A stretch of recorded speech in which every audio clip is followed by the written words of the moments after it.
So, hello class. So, this is our first topic sa finance, the capital budgeting. This is our first and only topic sa capital budgeting, but we will dissect this topic into subtopics, no?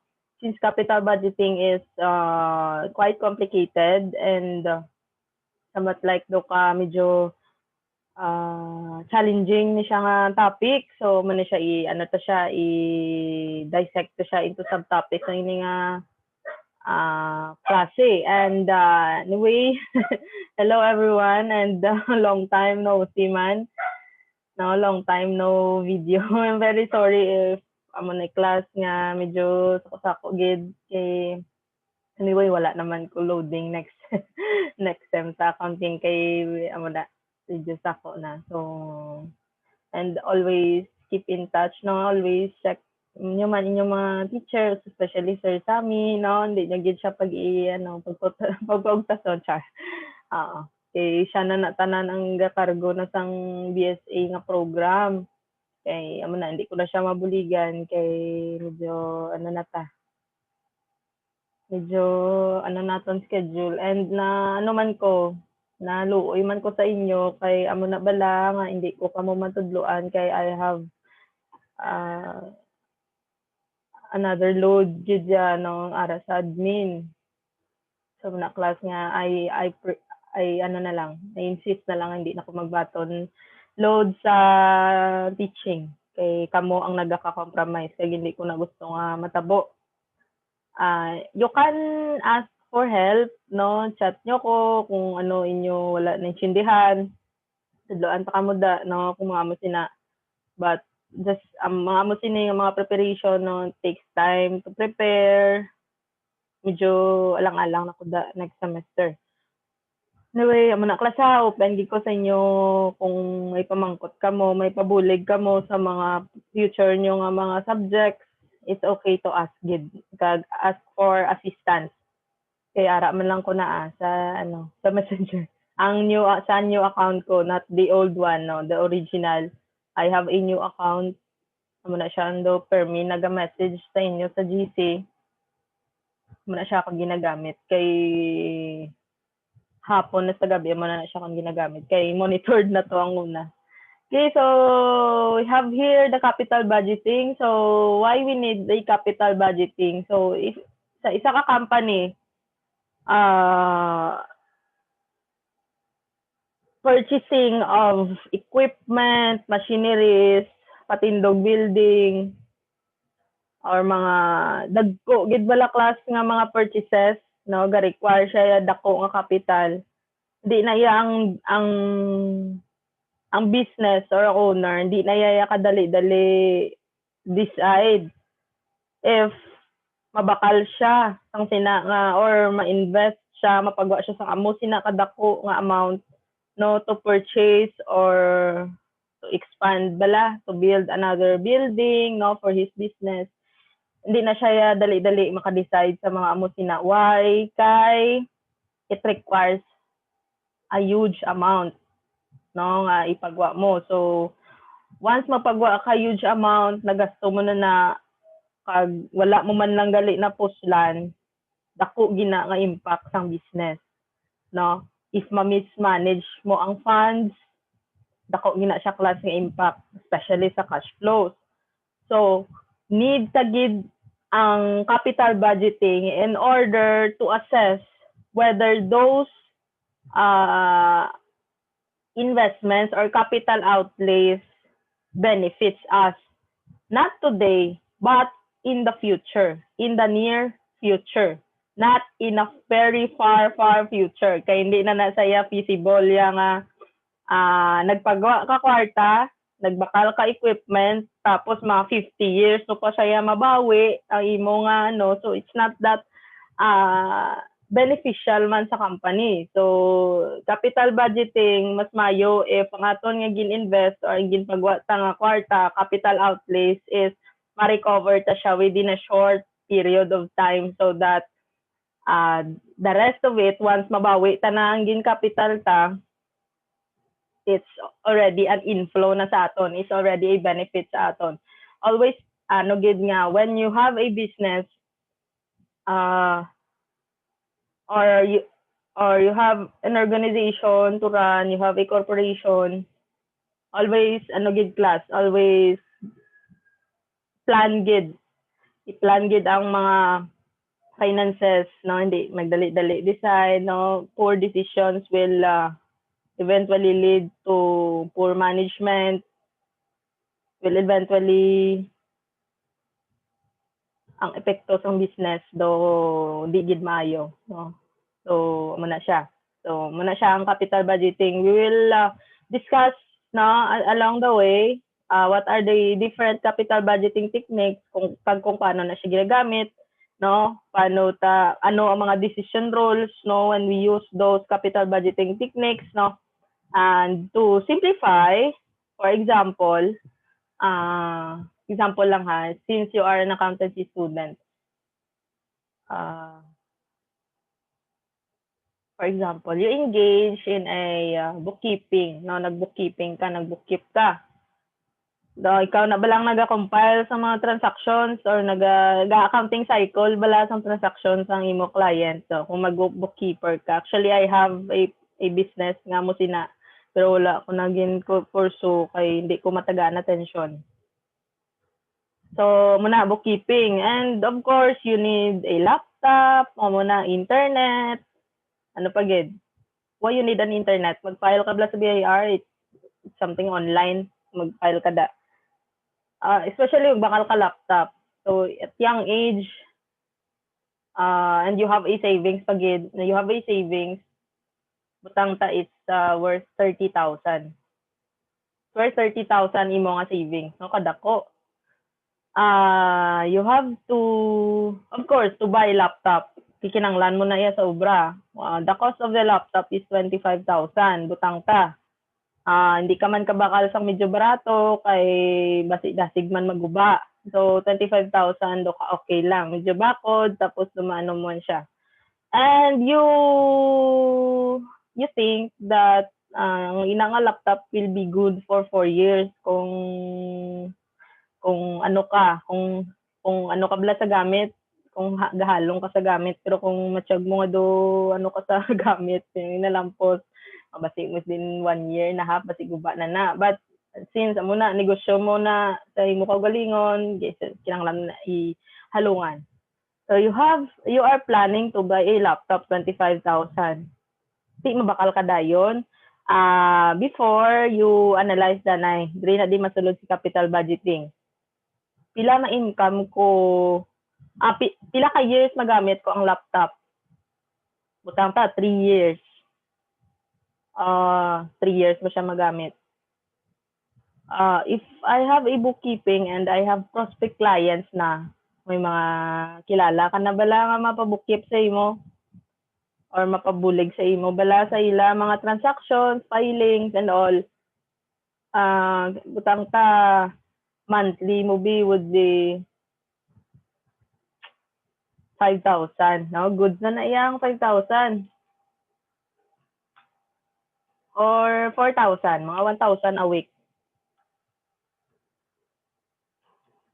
Okay. So,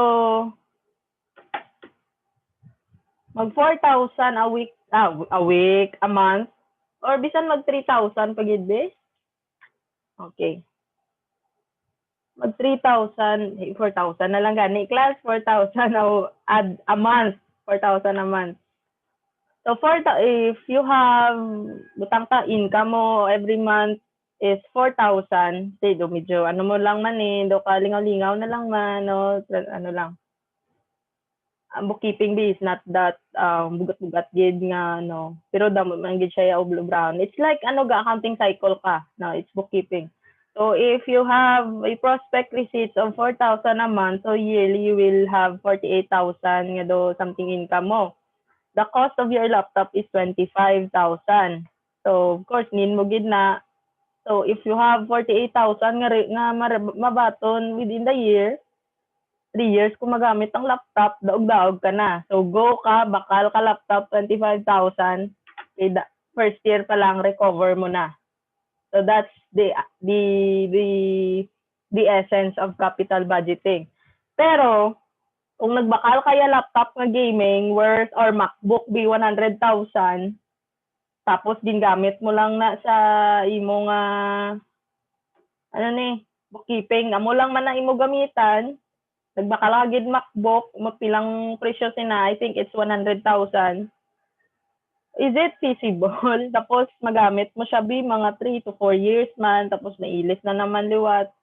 Is it feasible? Mag-amo tong receipts mo? Of course not. So, you have also choices. Kung ano nga brand baklon mo, ano na bala, hindi ka man magbakal ng super barato, tag 10,000 or even bakal ka half, ng second hand, nagamit na siya for 5 years, no? So, you have to make a decision man, kung ano nga brand baklon mo, ano nga price range, no? Kung sa diin mo siya magamit. Okay, so that's capital budgeting. No, kaya gada so isipon mo danay sa mo na siya mabawi. Okay? So, you have here, so capital budgeting is the process a business undertakes to evaluate potential major projects or investments. So, construction of a new plant or a big investment in an outside venture are examples of projects that would require capital budgeting before they are approved or rejected. So, ga-perform yun na naya capital budgeting every time you make a huge investment or a huge capital outlay. It is set of techniques used to decide when to invest in projects. For example, one would use capital budgeting techniques to analyze a proposed investment in a new warehouse, production line, or computer system. So there are a number of capital budgeting techniques. First is the payback period. So payback period, amo to siya ang ginambal ko. Kagina sa it's an example of payback period. You have your projected cash inflows and you have your initial investment as your initial cash outflow. Okay? So, ang cost sa imo investment, ang essence ni payback period is until when mo ma-recover ang cost sa imo investment with these inflows, no? With these cash inflows. No, muna sa ang payback period, saan mo siya mabawi ang imo capital. So, you have here the formula, you have payback period, you have your initial investment divided by the net cash flow per period. Okay? So, when cash flows are uneven, we need to calculate the cumulative net cash flows for each period and then use the following formula. Okay, we have here the example. Muto sa klasa, amo lang ginakasimple si payback period. Cost ang investment kag kung saan mo siya mabawi with this cash inflows nga nahatag, no? Mas hapos siya if even imo cash inflows every year, but we have also a technique man na ginagamit kung uneven naman niya. So you have here an example. Company C is planning to undertake a project requiring initial investment of $105 million. Imagine.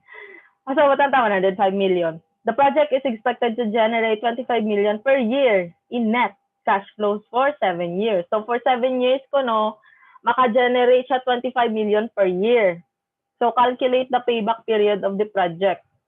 So easy lang, kay even man, no? So 105 divided by 25 million is equal to within 4.2 years, 4 years and approximately 2 months, 2 months and a half, ma-recover mo na si 105 million mga investment.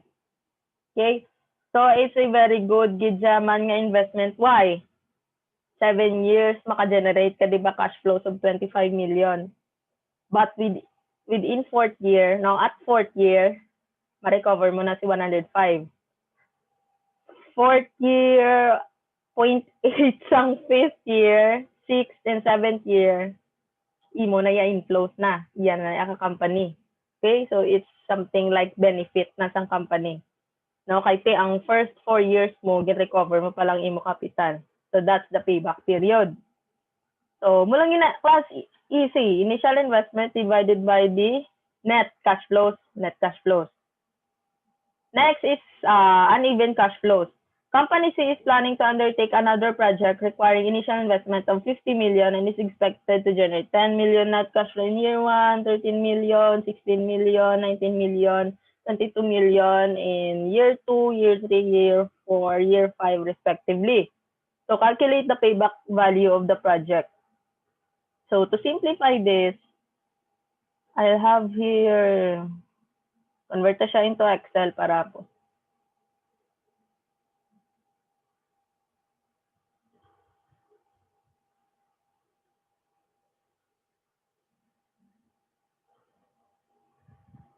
Okay.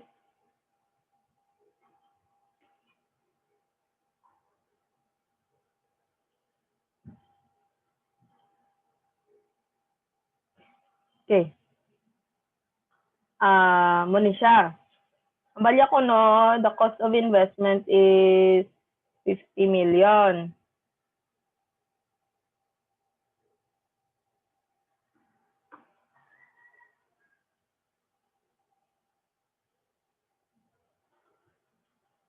Okay, cost of investment. Ang iya nga inflow is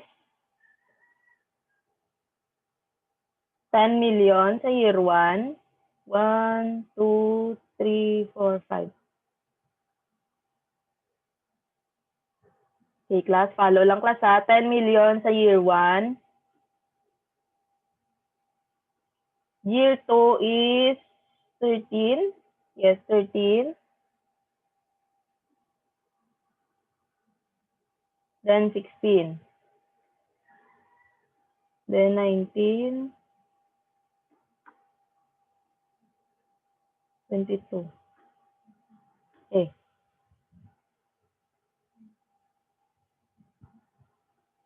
So, year 0. So, you have inflows, outflows. There is ton nga payback period sa uneven cash flow, we cannot apply the formula kay since hindi pareho bala ang aton nga denominator. So, yes. So, himoon tayo ibuhin ta ni siya isa-isa. So, at year 1, if you have an inflow of this and you have an initial cash outflow of 50 million, so you have bilin pa nga inog recover nga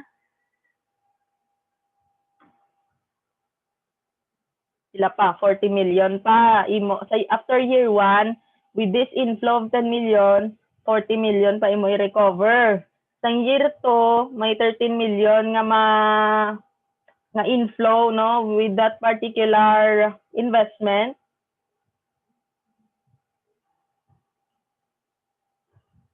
Check ko ang screen. Okay. So pagka year 3 may projected inflow siya of 13 million. So muni muna. Plus. So mo na lang nimo i-recover at the end of year 2. Pagka year 3, amo nimo nga inflow. So 11 million na lang imo i-recover. Pagka year 4, here's the observation. 11 million na lang iya nga ng tawag sini? Ang iya nga balawion. But in year 4, 19 million ang iya nga projected inflow. So of course, positive na di angwa. So 8 million na. So in order nga mag-zero ini, dapat ma-zero ni siya mo kay bawi na to si 50 million supposed to be pila na lang. Yes, 11 million na lang. So, ang matabo is 11 million nga balawion divided by 19 million nga tawag sini nga inflow mo. So, di ba 11 million na lang imo bawion, 19 million na nagsulod, pila na ang iya nga proportion. 11. Naka-date ni. So, equals divided by, ginkuha mo ratio yan, proportion. Okay? So, 58%, then 58%. percentage. Then year 1, year 2, year 3. So 0.58 of year 4 at pareho. Year 1, year 2, year 3. So 3 years and 0.58 sa year 4, mabawi mo na si 50 million. So mo na siya. No, mo na iya nga payback period. Gets na to? So mo na siya ang 3.58 or approximately 3.6 years, mabawi mo na si 50 million. So mo to siya magpasang waki. No, kay 19 ang projected inflow mo, pero 11 na lang imo bawion. Mo ang ratio and proportion niya, no, it's so 0.58 na lang sa year 4. Or approximately within 3.6 years, mabawi mo na si 50 million with these levels of inflows. Okay? So,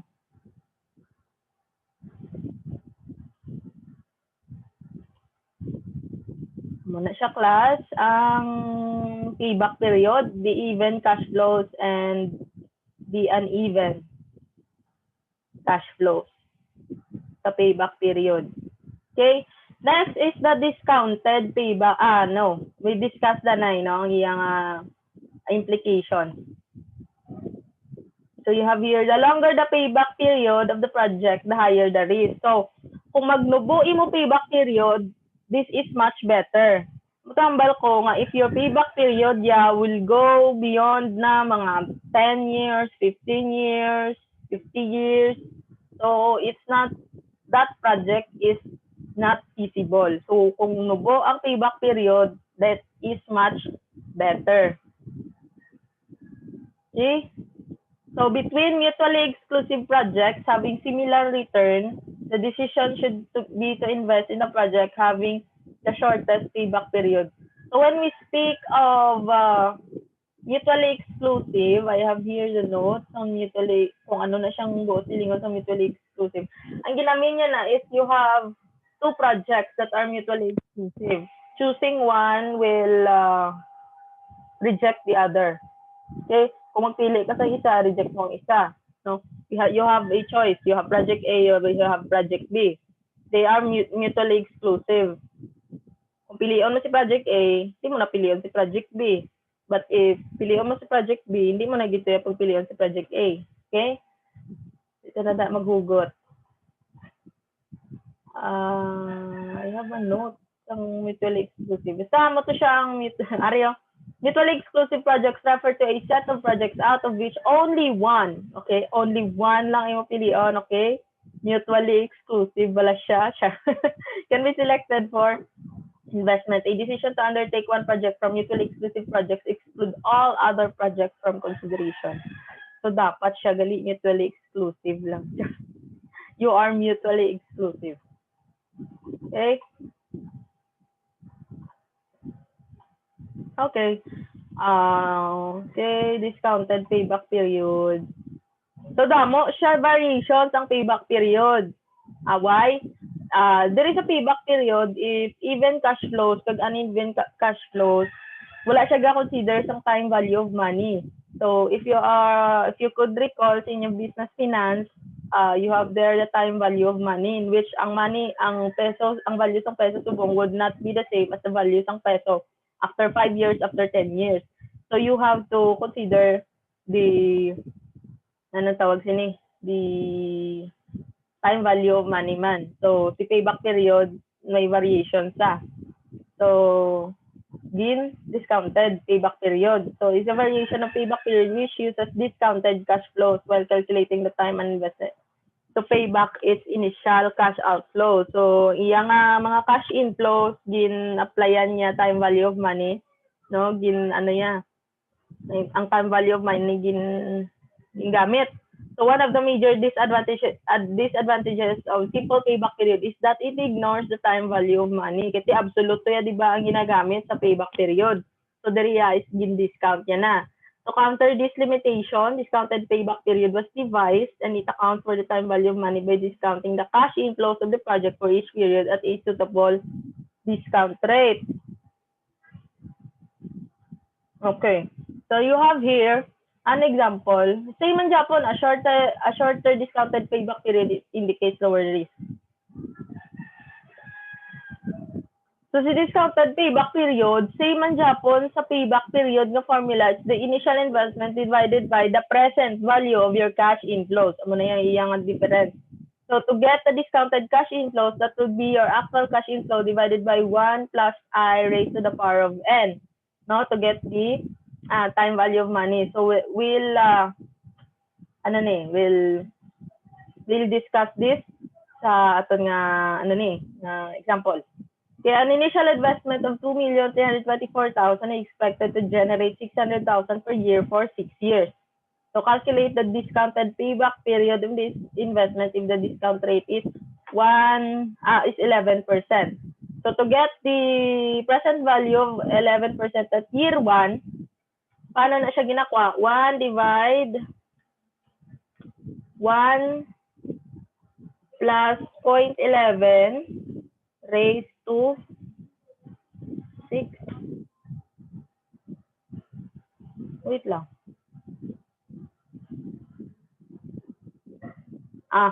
1 divide 1 minus plus 0.11. So 0.909. Okay?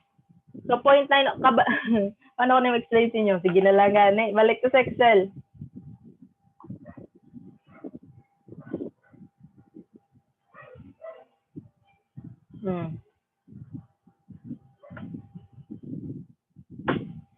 One plus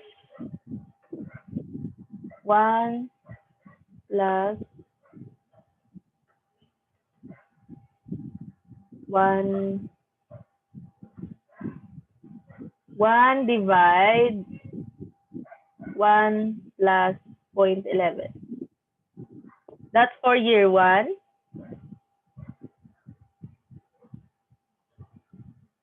Hindi siya mano. Well, 1 divide 1 plus 0.11. Anong raised to 2?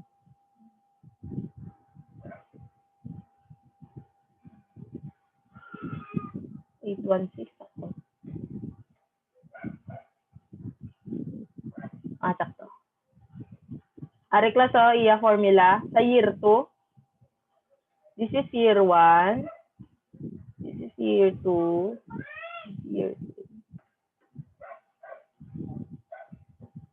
May trick na di ba class mo? Hindi tadi ka annuity.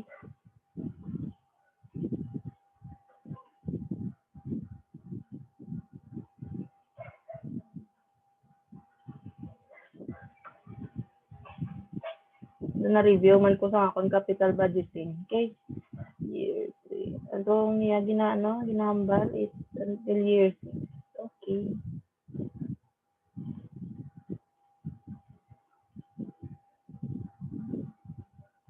Okay. Magkuha ka sang present value. Present value at year 1 sang 0.11, that would be 1 divided by 1 plus I. Okay? Over 1. Ito year 1. Pagka year 2, raised to 2 na. Pagka year 3, raised to 3. No? Kita nyo din sa formula bar. Then year 4, raised to 4. Year 5, and year 6. Okay? Follow class. Sa ako yung cursor. Then, 600,000. Dito di ka gamit annuity due. Pero, pakita ta danay sa inyo ang iyang break. Breakdown. So, this is your discounted cash inflows. Okay? Tama na nita. Sila to imo investment. It's 2324.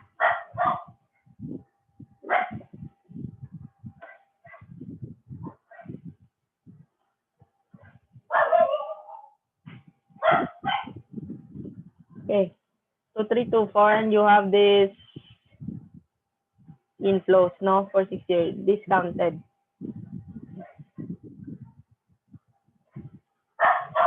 same man to kagina sa Areo. No, naga-isa-isa kita. So,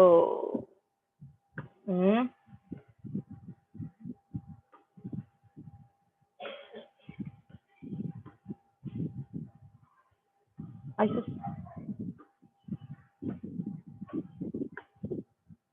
okay. You have this outflow, no, 2 million at year 0. At the beginning, kung saan ka nagpagawa ng kwarta. Then, you have this discounted cash inflows, no, kay Tiambalya, 600,000 ko, no, pero discount rate, 11%. So, naman na ni mga discounted cash inflows, ta. So, for year 1, less ta nga aton nga discounted cash inflow from our initial investment. So, may bilin pa ta nga balawian of almost 1.7. Pagka year 2, 1.2 pa nga aton nga i-recover. Pagka year 3, 800,000. Pagka year 4, 400,000. Pagka year 5, 100,000 na lang. But ang atong discounted cash inflow sa atong year 6 is 320,000, pero aton nga bawion is 106 na lang. So we will get the ratio and proportion sa aton nga remaining balawion pa over aton nga cash inflow, no, for year 6. So that would be 0.33 plus pila na ka years, 1, 2, 3, 4, 5. So 5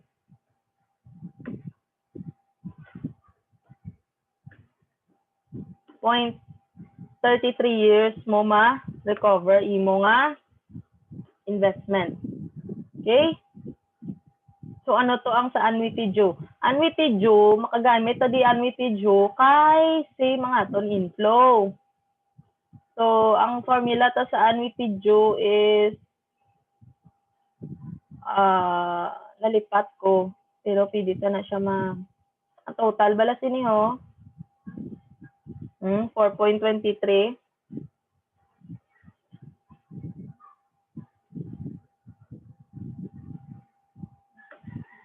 Try ta ha, pwede.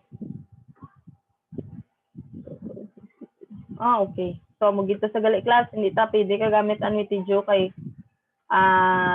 ga-different, no? Ga-different ang aton nga inflows na.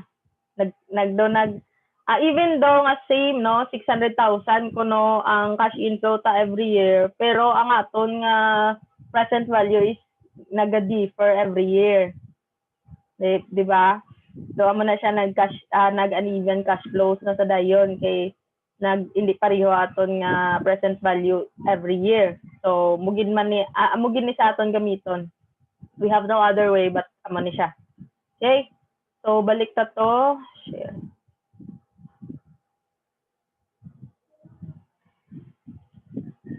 Okay, so ano pa ang nabilin? So that's it, Danay, no? The payback period, the usual payback period, initial investment divided by the cash flows. For the cash flows, you have even cash flows and uneven cash flows. And another under payback period is the discounted payback period, in which we apply the present, the time value of money, the present value sang naton nga cash inflows. Then we get kung saan ta siya then we get kung saan ta siya pwede ma-recover, no?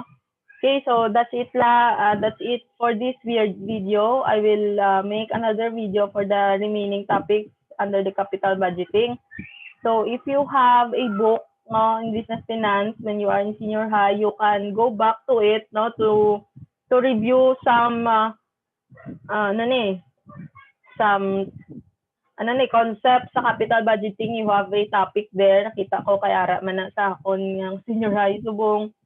And solve man sang practice solving sa mga problems sa man nga libro. And for those na non ABM, you can rely on to this, and you can also have research it sa internet, no, some basic lang klasa, basic capital budgeting problems, no, applying this capital budgeting techniques nga na-discuss na sa inyo.